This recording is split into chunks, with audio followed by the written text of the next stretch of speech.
Welcome to my Toyota Chaser. Today is a very exciting day once again because I am dropping this car off at Beaulieu Garage in Christchurch, and they're going to be doing some work to this car because it is destroying itself. The arch liners are now lighter weight than they used to be, so it's weight saving by, I'll show you later, it's not great.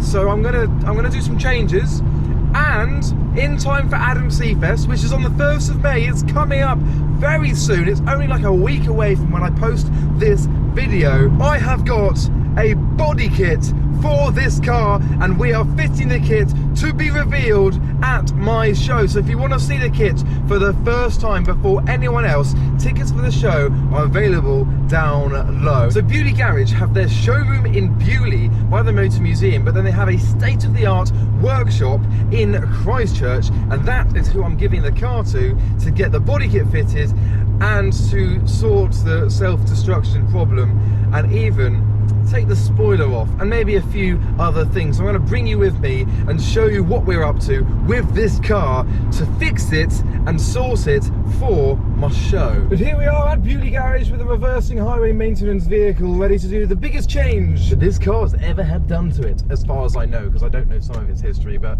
it's going to look different. Oh, look at here, you got a Toyota Crown, you got a DC5 out front. So this will be its home for the next couple of weeks. Do I remove the parking sensors?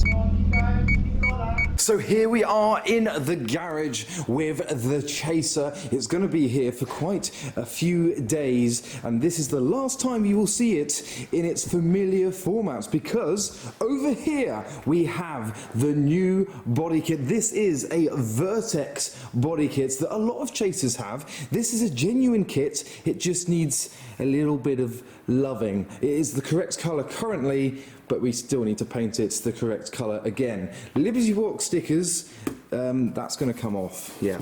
I've currently got some Japanese coilovers. They're on their stiffest setting, and I don't think they're stiff enough. So as a result, I can't really show it, but we've rubbed through the arch lining. You can see about there where it's been rubbing, and up here there's a large hole in the arch lining as well. So it's self-destruction at its finest. So as a result, whilst it's here, we might as well get them changed. So I've got a box from BC Racing. That is right, we've got a upgrade for the coilovers as well as the bumpers and body kit. So this is a full body kit. It's got the rear bumper, the side bit goes over the side of the car, so it adds an additional bit of width to the rear, and then you've got the front, which is a bit more beefy. I need to work out what I want to do with the number plate, because the previous car had a sticker number plate.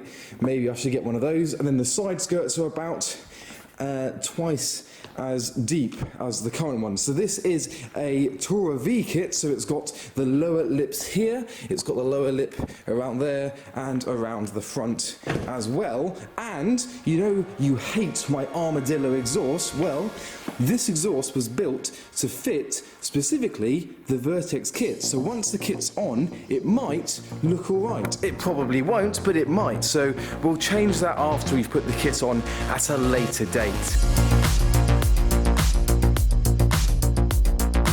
So stage one is to jack the car up, take the wheels off, but then we can see really how bad the arch liners are from the rubbing on the tyres.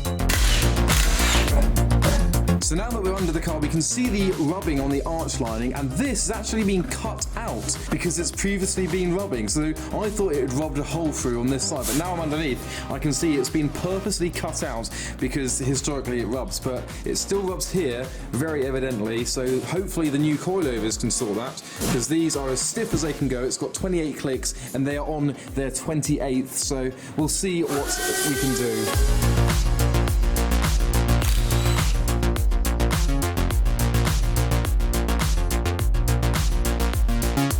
You can see the difference of the ones that are going on and the ones that have just come off. It is about twice as deep, so it's going to lower the visual of the car a little bit.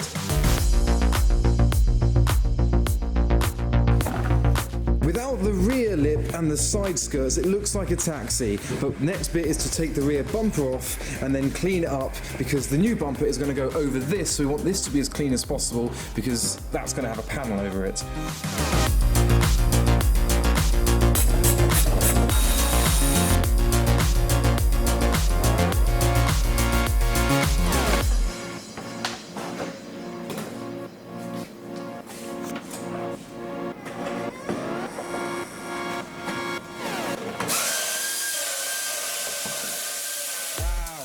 So here we are with the bumpers off the car. We've got them next to the new bumpers that look like they're from a completely different car because they're massive in comparison to what's just come off. Obviously there's also a little lip there that would have been underneath that, but come around the front as well, you can see the differences between the old Touravie standard front bumper with the number plates, and then once again it looks like it's from a different car, the Vertex bumper.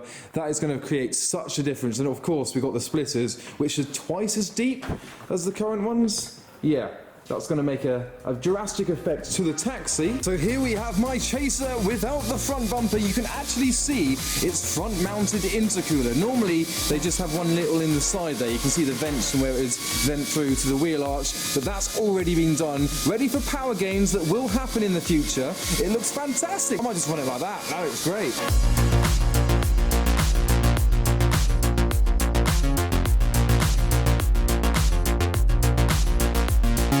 So the boot lid is now being welded because there are some holes in it. It was bolted on, it wasn't bonded. So we're going to do that, put the boot lid back on, then install the new Vertex body kit. But we've also got the BC Racing coilovers to go on, which should firm up the suspension. And once the kit's on, I don't think the rear will need lowering at all. The front maybe an inch, maybe half an inch lower as well. But this car is going to look fantastic for my show. We're going to polish up the intercooler so it shines and gleams before the bumper goes on. I cannot wait to show you what this car is going to look like. But we'll leave the Chaser behind for now. I'll come back to you in a couple of days and show you a bit more about what we're doing to this car. I get a nice VIP taxi. This is a Toyota Crown, still with a 1J. Suitable. It's weird, it sounds different. The turbo sounds the same. But 2 short days and 1 dodgy haircut later, I am back at Bewley Garage. I've brought my Nissan to see the progress on the Chaser. Outside, we have the EP3. There is the Crown. But the car that really should be wearing the crown is this gorgeous, beautiful Ford Thunderbird. It's been fully restored. Lovely colour. Pink American classics are just to die for.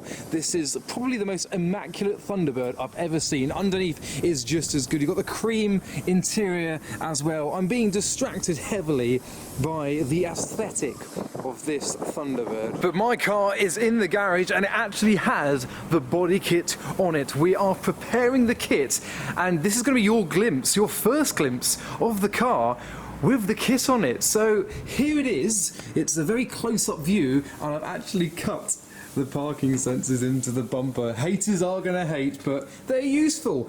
Unfortunately, you can't really see here, but there's a lot of spider cracks. This is fiberglass, and that happens to fiberglass when they've been under stress, under load over time. So we've had to have this repaired here and strengthened, and I think that's what's created a lot of the stress marks.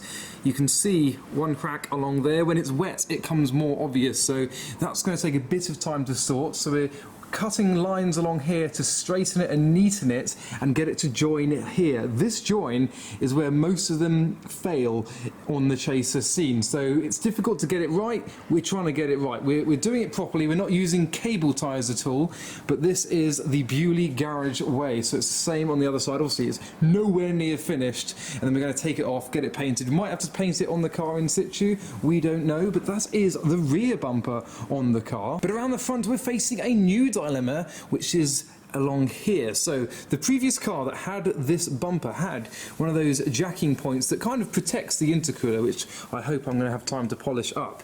So they cut rather crudely a hole into the bumper, and you can't really see how crudely it is, but it's crude. So we're going to have to either create some more fiberglass along this line at the edge of the tape, or if that doesn't work, cut away at some of the bumper. But that's going to reveal a lot of the under tray down there, so ideally we're going to have to try and do that. But as I film this, there's only about a week to go until my event. So we've got to do all that. I say we, Bewley Garage have got to do all that, then paint the kit, and then put it back on the car. The next dilemma is the wheels, which are still the wrong shade of white because they came off my Nissan.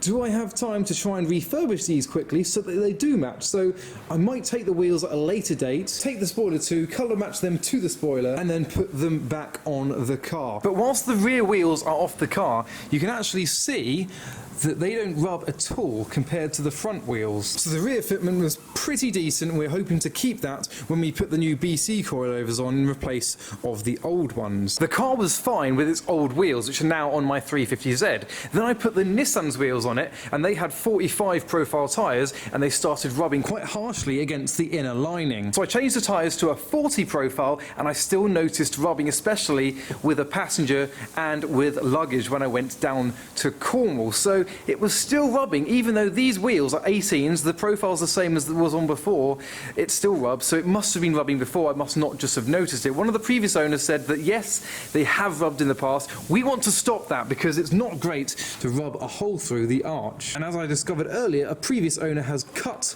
a hole in the arch to allow or stop the rubbing from happening. But on the other side, they haven't, and you can see how the arch lining has been destroyed by all of the rubbing throughout the years. It rubs along this side as well. You can see more evidence of a shredded arch line. In fact, yeah, there's a long shred line along there, which isn't great. So I'm hoping that my coilovers will sort that.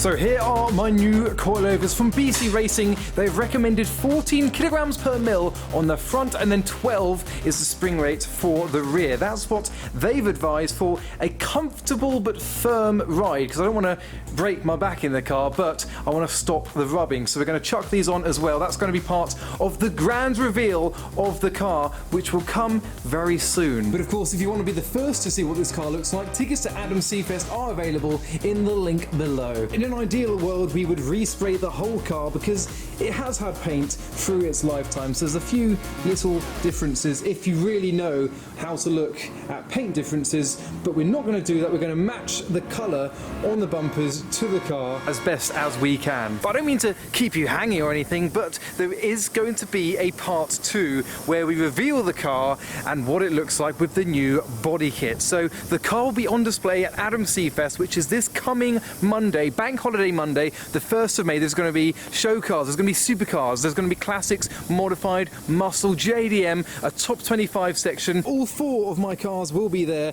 as well as traders, even karting on the day on the small circuit. There's going to be a lot of cars and things to do and see. So I look forward to seeing you all there and showing off the Chaser once Bewley Garage have sorted it and crafted this beautiful specimen of a white Chaser that everyone loves at the show. So make sure you hit that bell to be notified of my next video with the Chaser, which will go live in maybe about a week's time. But if you want to see it first, you want to get your tickets to Adam Seafest, which are available down below. So I hope you enjoyed that video, but for now, thanks for watching.